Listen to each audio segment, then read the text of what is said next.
It was on my end. I switched the audio to my headset, so I guess. Okay, it's cool. It happens. So cool. We're live now, so let a few people get on. And normally come straggling in. I'm trying to mess with my light. Hey, what's going on? All right, all right, all right. Got some people on already, so cool, cool, cool. Sorry about that, guys. We had a sound. Sorry for being a few. Yeah, we live. You know what I'm saying? So just had a sound issue, but we got it taken care of.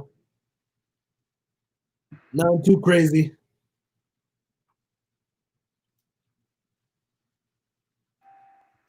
All right, all right. So for those people who know me, I'm Nasar, aka the real estate guru. Not a guru. I'm a guru because I actually do this business.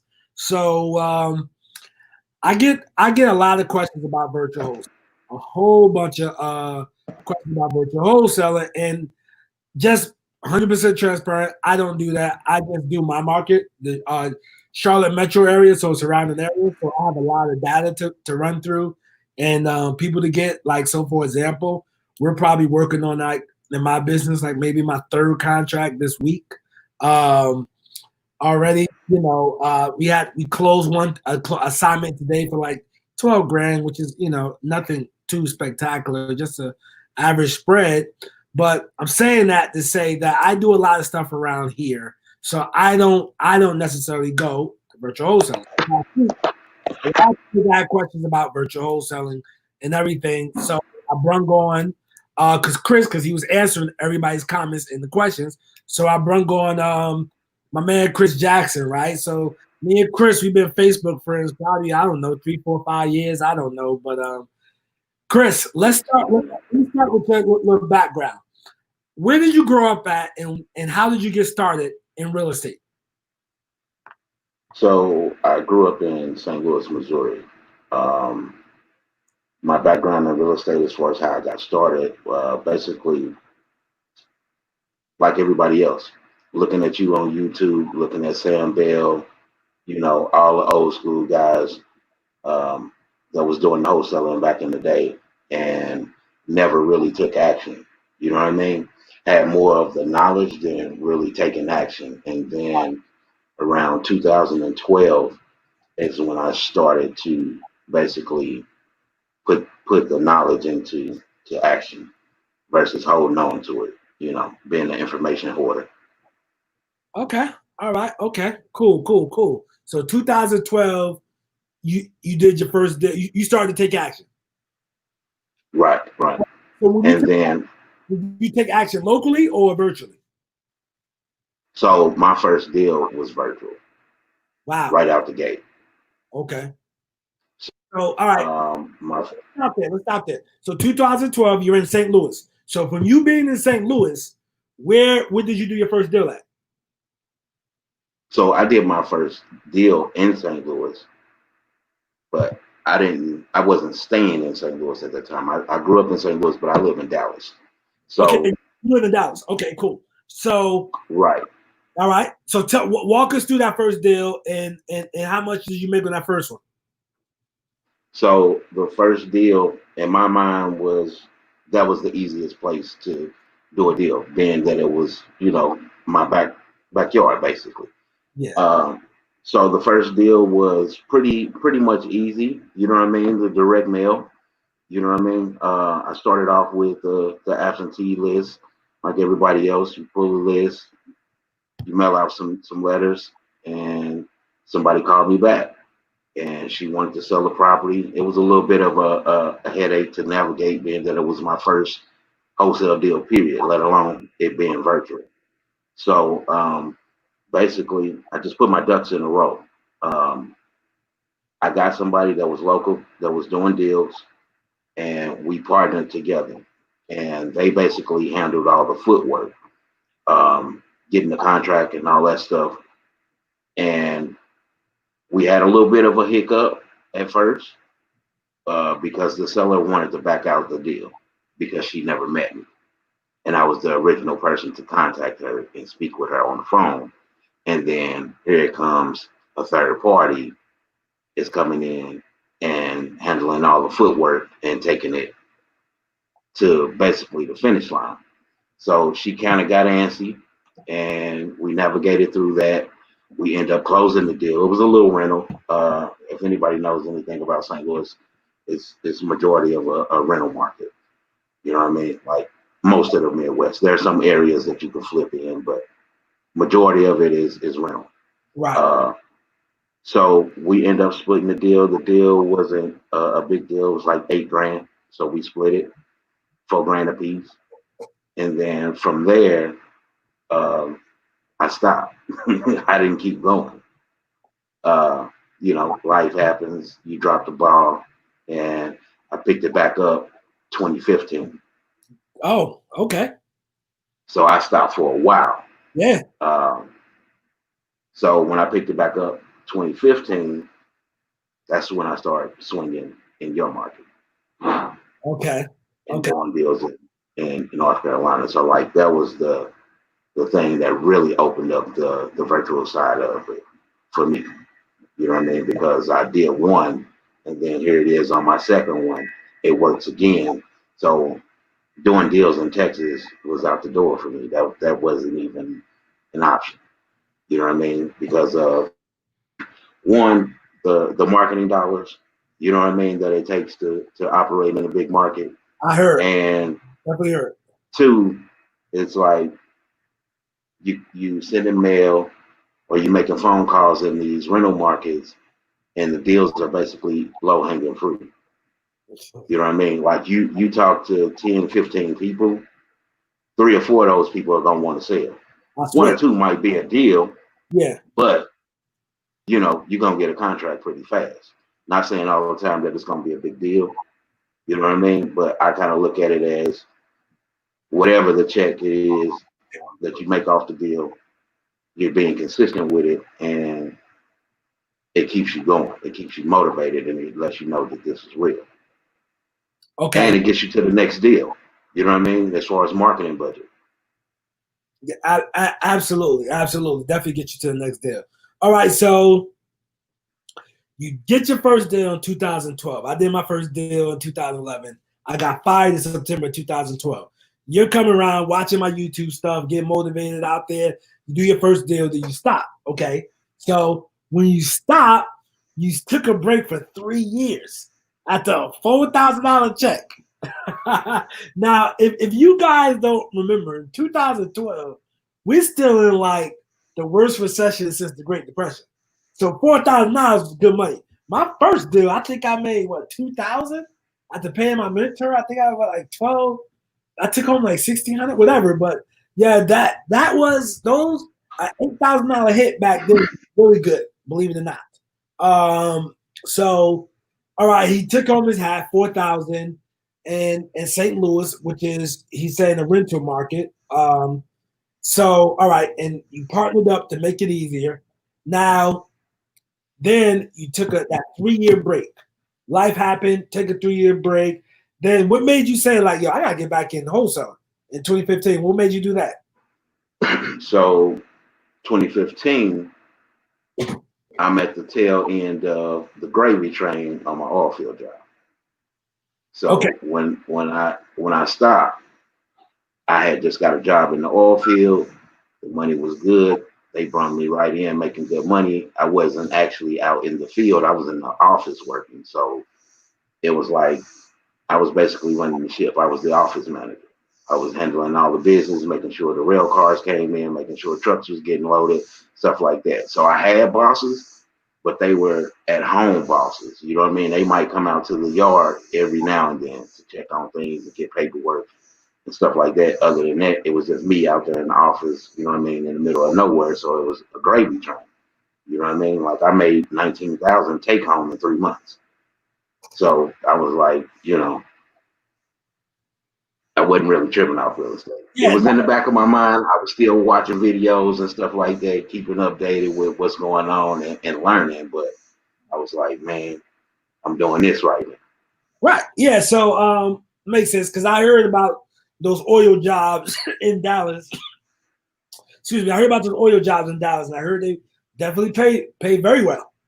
Definitely pay very well. So Yeah. yeah, I heard that. So all right, so here it And is. that 19,000 is that's pennies to to compare to people that's actually in the field. Like they bring it home 30, 40.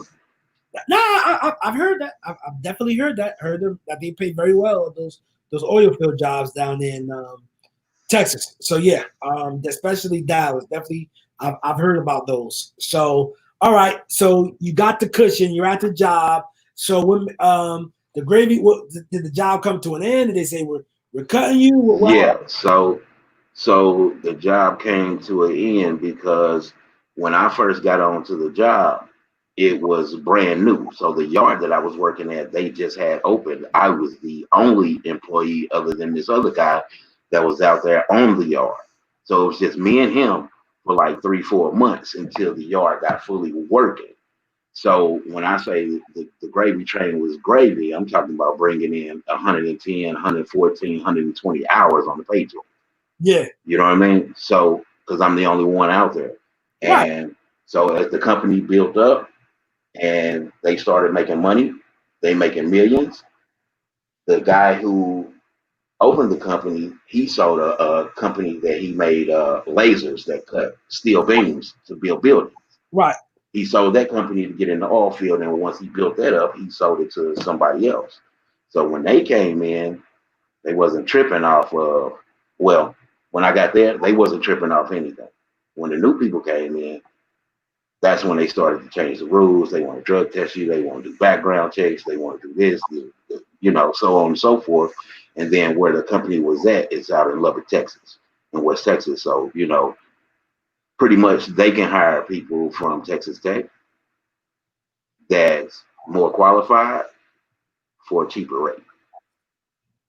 So Correct. in the end, you know what I mean? They come up with a mandatory drug test policy, and we gonna enact it on this payday. Wow. So we need you to go take this drug test. Of course, I'm smoking, I'm doing my thing. You know what I mean? Drug test come back, they like, yeah, we gonna keep you on for a couple of weeks, and we gonna give you this bonus, and then you know what I mean? You can go and head out. Yeah. Okay. Yeah. So with my bonus money, when I got fired, that's when I got back into the wholesaler with the bonus money. So my bonus check was like 6,800. So that gave me a little money to play with, pay up my bills, get some Yeah. marketing going, and I just basically went from there. Okay. Now, what kind of marketing did you do to get those? That you doing direct mail back then? I was doing direct mail back then, but when I got back with in 2015, I started with voice broadcast. So a lot of people know about RVMs and stuff like that. I was doing voice broadcast back Okay. then Okay. because the voice broadcast is a little bit, um, to me, it's better than RVM. And the reason why it's better than RVM is because it's a dual prong system. So you upload your listen to the voice broadcast system. You have a pre-recorded message. The pre-recorded message is usually, "Hey, this is Chris. I'm calling about a property that I noticed you own that you do not reside in. If you're interested in interested in getting a cash offer, please press one. If you want to be added to my do not call list, please press two." So when they press one, they get a live connect. They connect to me directly. But you and I both know when somebody press one, when they had the option to press two, they're motivated to sell. Yeah. Now, every now and then, you might get somebody that's basically a looky loo and just want to be nosy, but not wanting to do nothing. Of But course. majority of the time, they want to sell. So basically, that's how I started my marketing back in 2015. And it also leaves a voicemail. That's what I was saying as far as this dual prompt. So if it got no answer and it detected a voicemail, it would drop another message on the voicemail without the option to press one or two. Yeah. So I can run through a list of, let's say, um, 5,000 people, right? I can put that list in the voice broadcast system, and basically set it to dial so many numbers per second. So it'll dial like 15 to 20 numbers every 60 seconds. So as it's going through the numbers, it's going pretty quickly and detecting what's a voicemail and what's a live answer. But it also, in the background, it keeps a record of who presses one and who presses two. So Correct. even if I wasn't able to take all the calls as they were pressing one to connect to me, the system was still logging who pressed one, and it would show their address to the property. So that's how I had it set up in the back end. So before I called them back, I would basically look and see if or something that I'm interested in before I call them back. Okay. Yo, I'm gonna just say this, man. 2015, you was doing this in 2015. That you were way ahead of the game. Yeah. Yeah, you were ahead of the game doing that in 2015. Because 2015, I was still heavy with mail with like most people. Like you were ahead of the game. Okay. Okay. That's cool you doing 2015. All right. So, all right. Let's fast forward to today, right? And what does your business look like today? And you know, give me an example of your last virtual wholesale deal and how it worked. So today, like it's not anything, extravagant, you know what I mean, like 50 VAs or nothing like that. I Right. don't even have a VA like that works for me full time. I have one that I keep on contract as far as, recording voicemails and stuff like that for the RVMs and the voice broadcast that I do. I basically use her as a go-between to basically soften the deal up as far as the leads.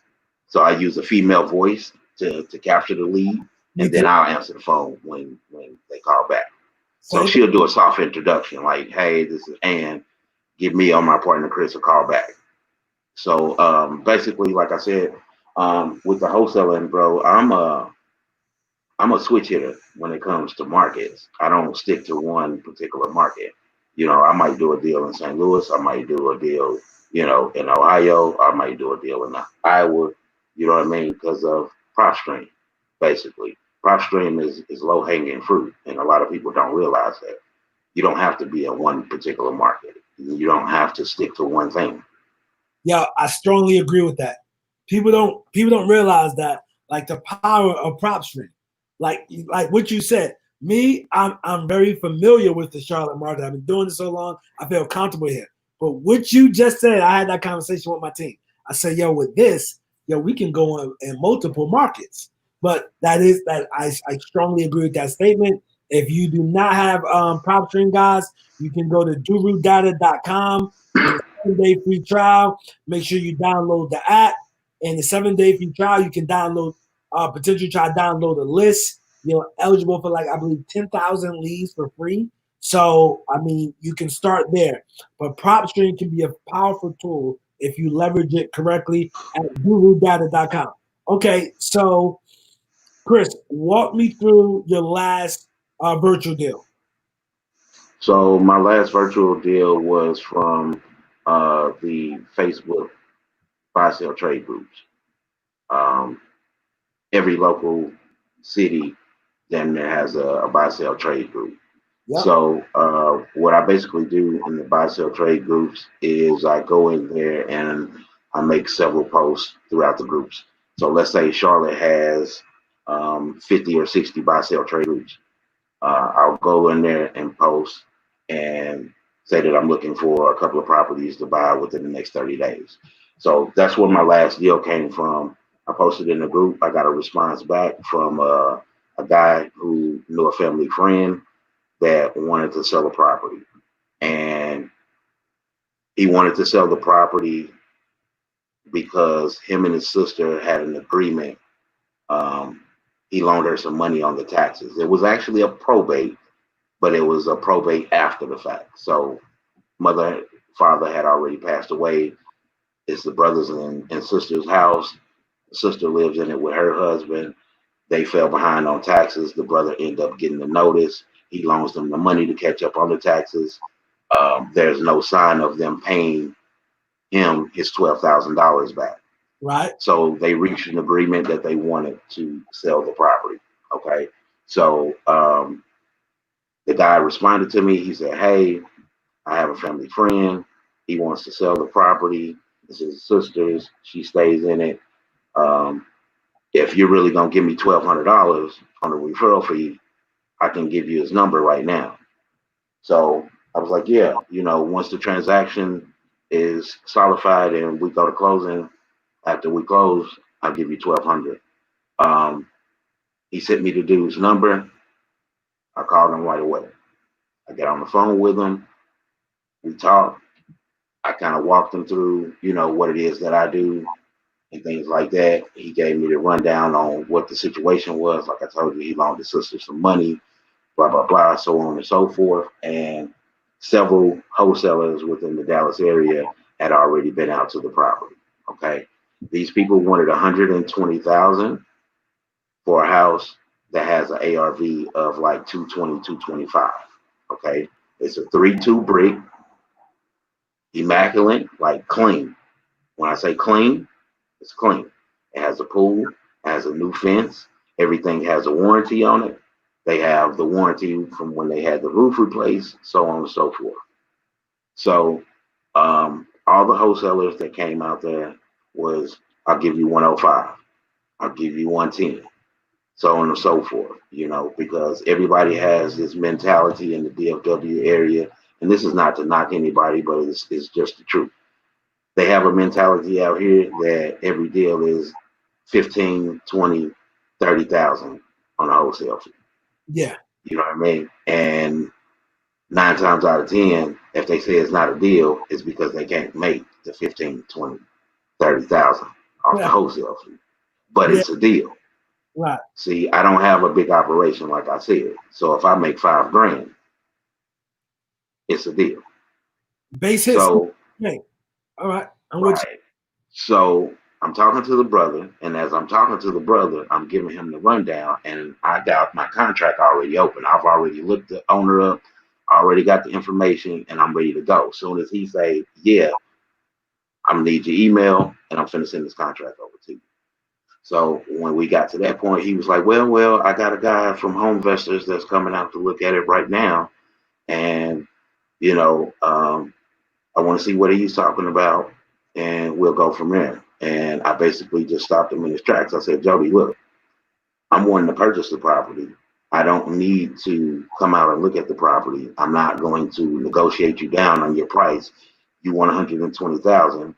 That's the price, 120,000. I can send you the contract right now. You get it over to your sister, talk to her about it, see where she's at with it, and get it signed, and we can move on with it."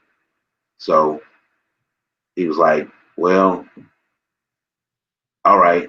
He sent me his email. I sent him the contract over. I said, "But I need you to call whoever's on their way over there and tell them that you got it sold already. I do the same thing. That's the only way I'm gonna do this deal. I don't like to get in bidding wars. You know what I mean? Like, I'm being straight up with you. If you want the 120,000, I got that for you. Cash, no issues."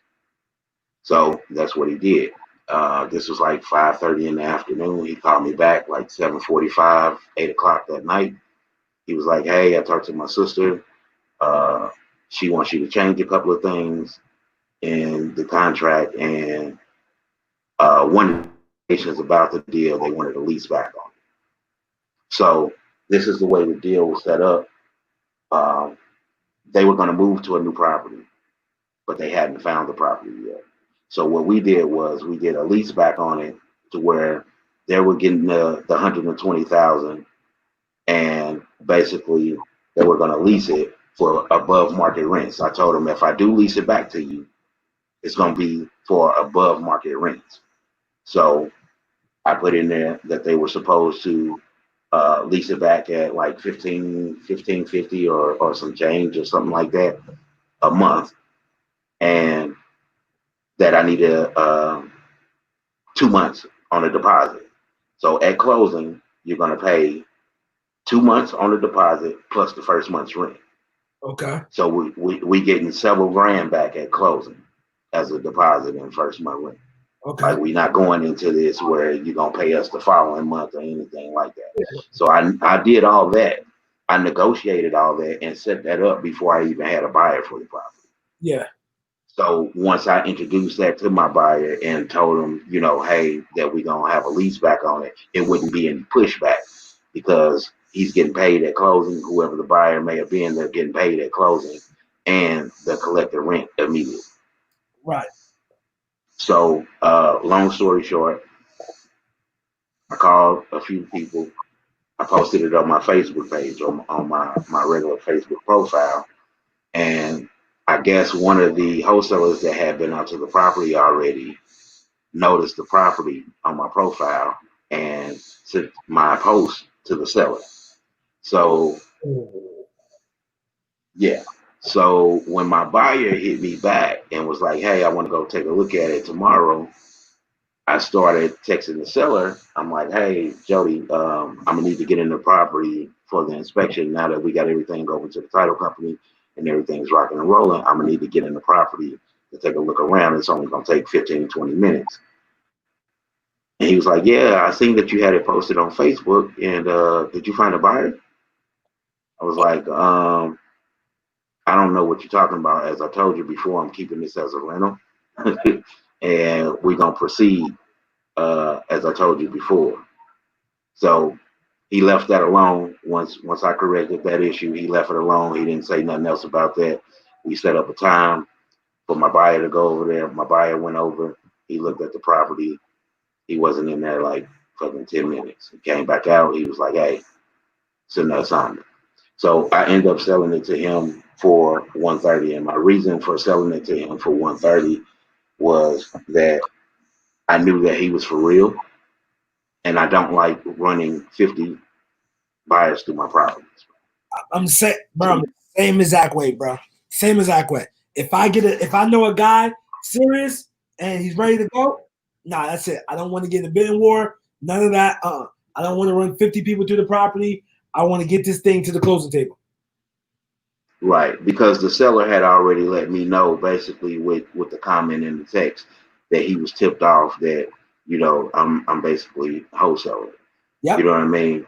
And if I would have ran 2 or 3, 4 or 5 buyers through the property, that would have confirmed his notion. So to avoid all that, you know what I mean, and trying to push for 130, 135, 140 on the property, I just took the 10 and ran. Absolutely, absolutely. So we still and then again right now for like 20. So yeah. Right. So and then if you really think about it, man, 10,000 off a deal that you have absolutely no marketing in it. Like I ain't spent a dime on marketing. I Right. haven't left my house and I ain't had to do nothing. I didn't even have to go look at it. So to me, that's a win. No, that's definitely a win. That's definitely a win. That's definitely, you didn't even have to look at it. You had a buyer. You knew it. Did you have a relationship with this buyer? So yes, I had a previous relationship with the buyer based off another deal that I wholesale. So it was a previous deal that I wholesale, which was a deal that I got off a text message. Um, the buyer that I actually sold that property to used my buyer's wife as a realtor on the flip across the street from the property that I end up wholesaling this guy. So I'm looking for a buyer on this property that I got through text messages, and I went to Propelio's events here every month or whatever during this time, and I went over to the event and I met my buyer over there, and he wasn't interested in that particular property, but he knew the guy that had flipped the house across the street. So I'm thinking this property had sold for 185, and it was directly across the street from the one that I had. And when I text the guy on that property, he responded right back. He was like, "Yeah, I want to sell it. Give me 75,000 for it." Ooh. So yeah, so I contracted that one. Same thing. I didn't even talk to him on the phone ever. He never wanted to get on the phone. We did that whole transaction through text and email. But one thing about that deal was it was a flip across the street that he had sold for 185. Then it was a REO next door with foundation issues that had sold for 100 as is. So when he said give me 75, I knew that was a deal. Absolutely. So long story short, that's how I ended up meeting this buyer because he referred the guy who actually flipped the property across the street to me to buy the property that I had for 75. So I wanted to return the favor of him bringing the buyer on the other deal. I wanted to return the favor to him by giving him first crack at the deal. Gotcha. Plus, I knew he's a landlord. He's a flipper, but he's more of a landlord. And that's my style of buyer. I really don't like flippers that much because they need too much in the deal. Versus what I do as far as wholesaling, as far as virtual wholesales, I can get off more rentals than I can do flips because they need a big ass discount. With rentals, I can crack a rental off in 2.5 seconds because they're not looking to make money in 2, 3 months. They looking to make money over time. That makes sense. That makes sense. That makes sense. Landlords been keeping me in business, bro. I Yeah. never. I'm not gonna say I intentionally go after them, but landlords keep you in business, bro. So yeah, I strongly agree with that. They definitely keep you in business. I mean, Charlotte, you can pretty much today. Fast forward to today, you can pretty much flip anything in Charlotte at the right numbers. But Charlotte is hard to get rentals. Not saying it's impossible. You can still do it inside of Charlotte, but I go in the outskirts, man. Landlords all day, bro. Landlords all day. Yeah. That's a tip for you guys, bro. Like those markets when you get good rental numbers, landlords have to spend it. They have to work their money. You have to work it, so they got to put that money on the street so it can make money. And yeah, and they will. Not only that, they always got some money. Versus a flipper, Yeah, 9 times out of 10, they got to go find the money if it's not already in their bank account. Like if they not a successful flipper, right. meaning they've done tons of deals and they sitting on the 500,000 of their own money and they could just pop a check. Yeah, 9 times out of 10, they need a big discount. They need this and that. They got to find the money or they got to coerce the person or the lender into loaning them the money. To me, it's just too much time. You know what I mean? And too many ifs and maybes in there. I got you. Versus a landlord, usually if they're buying rentals, they got the money. I got you. All right, Chris. Somebody asks, do you have to be a real estate agent to start wholesaling? No, not at all. Okay. No, you don't have to be a real estate agent. I'm not an agent. Chris is not an agent. Um, and as an investor, you do not have to be a licensed agent. Now, some states do have stipulations. I'm in North Carolina. I work in North Carolina. That the Charlotte market to be that you do not a license. Illinois, they do want you to be licensed to wholesale. There, I don't know all the guidelines, but I know you are allowed to do one wholesale a year without a license. Oklahoma is trying to push legislation, and I believe Ohio they frown upon wholesalers, but you have to check with your local municipality on that. But for the most part, in most states, you do not need a license. I'm not licensed. Chris is not licensed. Now, for those, I had a million more questions on virtual wholesaling. So please start typing in your questions on virtual wholesaling. If you want to know, somebody asked, "What market are you in, Chris?" And he said multiple markets that he wholesales in. He mentioned earlier in the call that does not just focus on one market. He'll go to, another one. Basically just looking for deals because of PropStream, aka DuruData.com. You can pretty much work any market if you can. Like you literally Yeah. can do that. So you have all your data that you need to go in there and assess a property to see if this is a deal or not. So I just did some. I just did a couple of deals in Waterloo, Iowa, like at the beginning of the pandemic, and I've never done a deal in Waterloo, Iowa, or Iowa period before then. Like I was just looking on there, and I was just looking at like the market and seeing what's going on, and I was looking at the property taxes. Like the one I sold, bro, I sold it. for 36,000, and the property taxes on that property was like 163 a year. Damn. Damn. So just looking through the data, I was looking at how many absentee owners and stuff there was in that particular area, and I knew that it had to be a big rental market. And it was, because the people that I contacted to get these properties were out of state investors that bought a package of properties that just happened not to get to those particular properties. And they were like, yeah, we want to get rid of them. What are you trying to give us for? I shot them my offer. They signed the contract. Again, everything through email. Never met these people. And I found a buyer in PropStream. Bro. PropStream just worked the whole situation for you. That's what's Right. up. That's what's up. All right, Chris, what's your main marketing strategy? So main marketing strategy right now that I focus on the most is SMS, and I do that with a mix of voice broadcasts, like I said. Okay, cool. Now now back to this PropStream question. When I know PropStream has the buyers, so you just skip trace them and find their number. How does that work? So usually when I get a property locked up, what I do is I search the whole market. Some people, they'll narrow the search down to that particular area where the property is.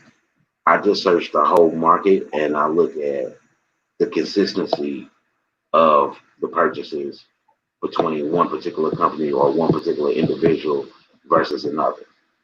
So the more properties I see that you purchase, the more likely that you'll be interested. And if you're not interested, I know you'll know somebody that is interested. So basically, I go through that particular market, and I just look for people who've purchased multiple properties, and I'll start with them. And then if that doesn't work, then I'll go down to people who's purchased one-offs.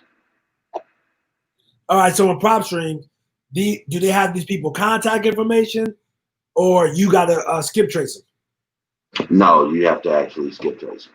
Okay. All right, guys, we And got I that. skip trace them with, I use Lead Sherpa. Okay. Which PropStream comps do you use? MLS, public, or both for most accurate comps?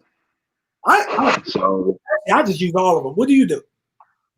I basically use all of them. So I look at a combination of everything that's in PropStream and everything that's on Zillow, Trulia. What I look for is a consistency in price. It's more so, some people comp properties a different way. I look at consistency in purchase prices.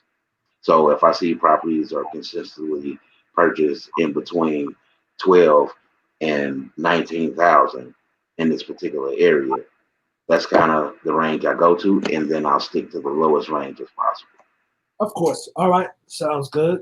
possible. So you just use Mike, what's up, man? So you just use a local title company where the property is located to get all the paperwork done?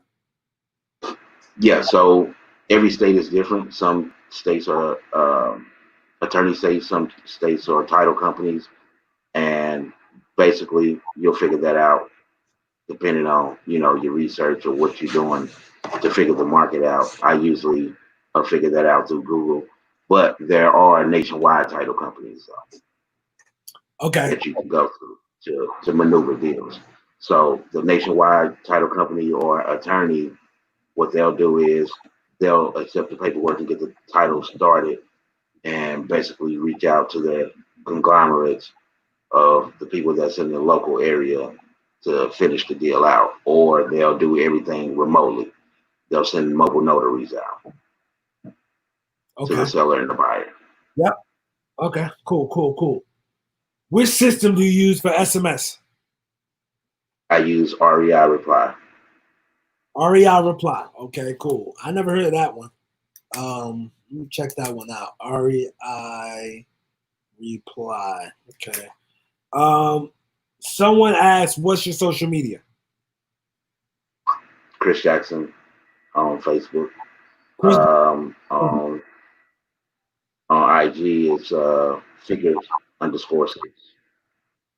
figures underscore what? _6. The Yeah, figures _6. Okay, got it. How do you configure your numbers on the rental properties you wholesale? So I configure my numbers based off a spreadsheet that I have, and the spreadsheet doesn't like really take in consideration of AR. What it does is you type in the numbers based off of what you get from the owner. So when I say the numbers, I'm talking about the insurance, the rents, the utilities, so on and so forth. You calculate those numbers, the spreadsheet will calculate those numbers for me based off the rents and give me a cap rate. And what I do is from there, I negotiate my deal to where I can get the highest cap rate or closest to the highest cap rate I can for that particular market on rental. All right, cool. You And got then it. I basically make my offer based off of that. All right. What's your monthly cost for your SMS platform? How many leads are you loading daily or monthly?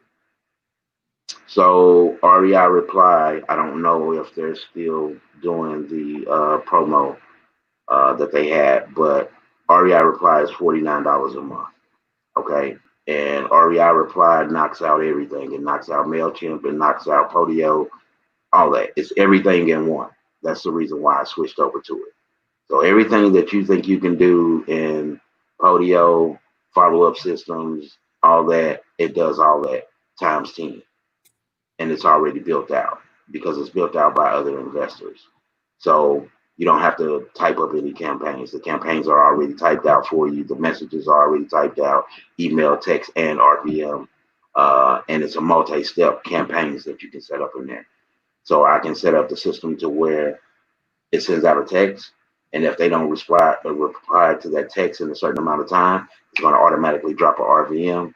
If it doesn't, they don't respond to that RVM, it's going to automatically drop a voicemail. If they don't respond to that voicemail, then it's going to automatically drop an email. So it's kind of a robust system built off a system called Go High Level. So Go High Level is the primary provider of the system, but REI Reply, they set up a platform based off of that for investors. So that's $49 a month, and it's based off of Twilio. So if you don't know what Twilio is, I advise you to go look it up because you're probably paying too much for SMS and RVMs and stuff like that. Twilio is like really the main provider for all that. So their numbers, the telephone numbers are $1 per number, and the text messages are like what like 0014 cents, like it's a half a penny for text. Okay. So for $7, you can imagine how many people you can text. Like you texting hundreds of people for pennies. My monthly spend on that, I usually cap my monthly spend right at about 250, 300, and I can usually run through a list of 5,000 people a couple of times. And the thing about my list though, I quit doing broad lists. I don't really like just mass text a whole bunch of people because once you learn your market, you really don't have to blast a whole lot of people. Correct. You can really figure out the format of the data and what you're looking for, and you can get the same amount of leads from texting 200-300 people versus 4 or 5,000 people. And it just depends on how saturated your market is and how you approach your deals.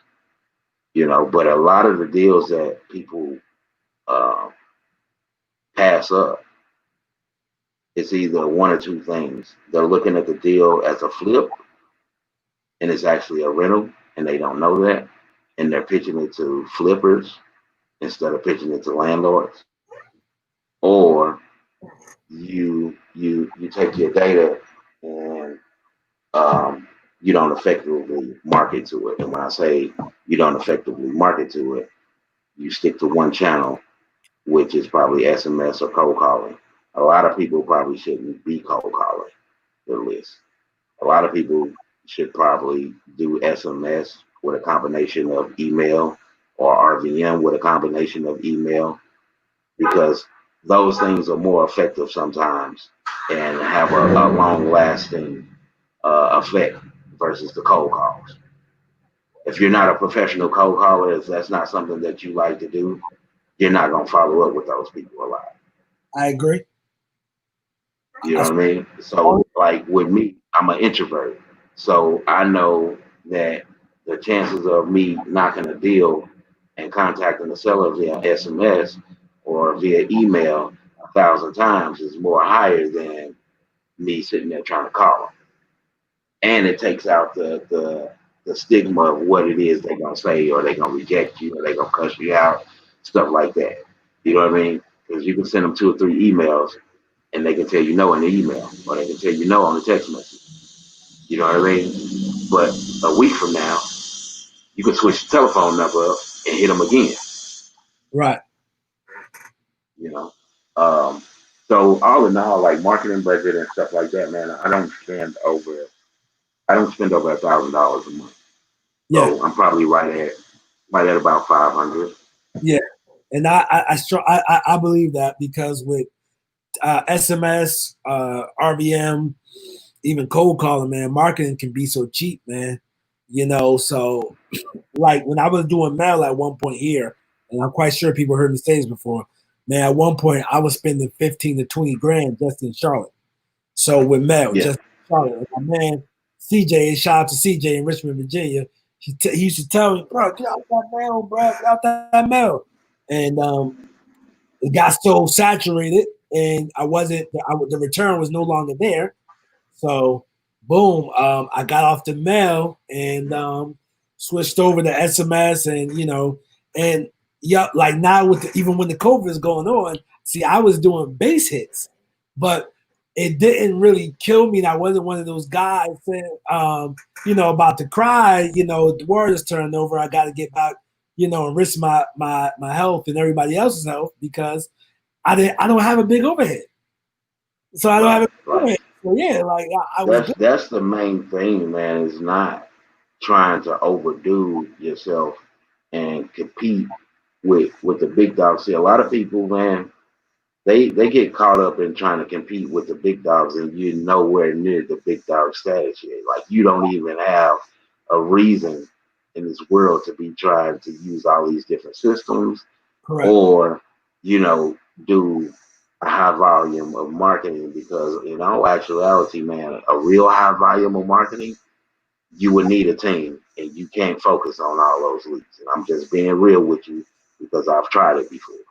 You can't talk to everybody that's going to be responding to your marketing. You're going to drop the ball.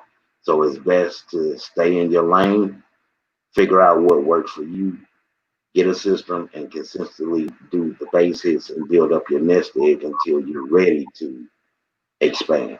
And when I say expand, you add on to the marketing that you already got going to bring in more deals, and then you can expand into the team and bringing on the VAs and stuff like that. But you have to get the experience yourself first. If you don't know what you're doing, there's no point in hiring a VA. And a lot of people are under the impression that they can just hire a VA and have them make some calls. If you ain't never really made no calls or sent out no texts or dealt with no sellers hand to hand for real, it's gonna be like you on the phone. So you might as well do it yourself, because Hey, the VA is gonna have the same questions that you would have yourself if you was on the phone, I tell because people, they don't know what to say and they don't know what to do. I swear, people think that you can literally just hire a VA and just be done with it. No, it doesn't work like that. You should do that for a time period so you know exactly what you're handing off to the VA and explain that. Because, like you said, the VA will have the same questions as you will have. And if you're paying that VA and y'all both looking at each other, like a deer staring at the headlights, it's just not going to work and it's going to fail. So, and you It's can't. not gonna work, and you're gonna feel like you got scammed out of your money, and you're gonna be in the Facebook group talking about I paid this VA to make these calls, and they ain't give me no lead. When in actuality, you didn't give them no information to get you no deals. That's correct. That's correct. That's correct. Let me go to the next question. Do you leverage other wholesalers to do any co-wholesaling?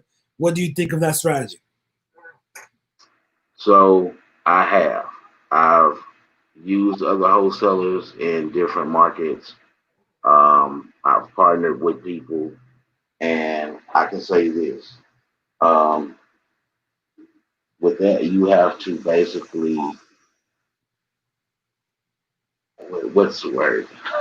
Man, you got to be careful. And what I say, you got to be careful. You have to understand the level of work they with that person and where they're at in their investing career as far as doing wholesale deals and stuff like that. Um, because a lot of people's motivation is not there.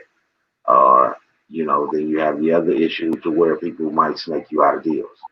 You know what I mean? So those are things that I've done with. Have I made money with people? Yes. So there's different levels of dealing with people. You have the people that you can make money with, good money with, consistently for a little while, and then after they get those checks, they'll run off and try to do their own thing, and it doesn't work, and then they'll be back at your doorstep trying to do some more deals. Yeah. Then you have the deals that do work, but you all just grow apart. Because they get their stuff up and running. It's successful, and they don't have time to JV or dispo your deals no more. You know what I mean? Because they built their stuff up to where it's running now, and they got a consistent deal flow going, and you know. So it's with that, it's a toss up. It just depends on the personalities and the alignment of what it is that you're trying to accomplish. Um, so I've done JV deals. I've done the co-wholesaling. I've also used people from Craigslist. Um, Out of all of them, to be honest with you, I like the people from Craigslist better. Okay. Cool. All right. Do you need an LLC in each state you do business in? No, you don't need an LLC at all if you want me to be honest, but it's good to have. Okay. Yeah. So I used to do some It's a tool. yeah, I used to do some co-wholesales for people that JV in Charlotte. Do some JV deals.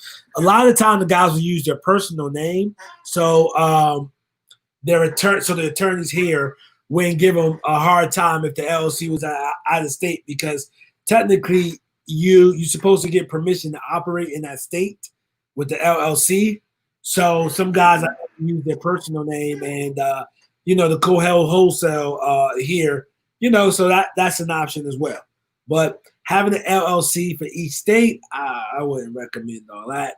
I mean, you might. Yeah, you'll be out of thousands of dollars doing that. I swear, but yeah, you talk to a consultant or an accountant and get their opinions. First and foremost, we're not attorneys, but yeah, I wouldn't do that. But it is what it is. Do you have a VA do the calls, SM, or no? He does it all himself. He covered that already, man. Definitely covered that already. So Yeah, so basically with the marketing systems, bro, once you get your marketing set up, it's like after you do so many texts, after you do so many voice broadcasts and stuff like that, you pretty much know what the response rate is and what's a deal and what's not a deal. You can basically tell who's bullshitting to the point to where you're not even really spending that much time responding to SMS or responding to phone calls because you already know like who's ready to go and who's just fishing. yeah, yeah, yeah. You're gonna get familiar with that. Yes, but eventually, what's gonna happen when you take these calls? You're gonna tell in the first 4 or 5 minutes is this person, BSing you, is this person just fishing, is this person motivated and trying to do something. It's gonna come with experience, but you have to pick up that phone and just have to get that experience. And I would say it's the least amount of part I dislike. I dislike that part of the business, but it got to get done. All right, it has to get done. I do have to I do things funny, but at one point I had to, pound out those lines, pound out those lines. So, that's extremely important, and you'll be able to gauge people, gauge their tone if they're really interested in making a deal or not. So, all right, we're at 9 o'clock, Chris. I'm gonna wrap it up. And Chris, before end this thing, could you tell people how to get in contact with you? And they want to talk to you. They got more questions for you. The main source would be to contact me on Facebook. That's the easiest thing. Chris Jackson on Facebook. The fat guy with the big nose. You'll see me. All right. Yeah, so Chris Jackson on Facebook. You can find Chris Jackson in my Facebook group, Wholesaling with the Duru. So you're in the Facebook group. He's in there. You can find Chris Jackson. You can inbox him, send him friend requests, and hopefully you guys can do some business. Hey, Chris, I just want to thank you for this session. I get this topic a lot, so thank you for coming on and appreciate you. I'm going to end this, and everyone else, man, I wish you much success in your life and in your business. All right, be safe. Peace.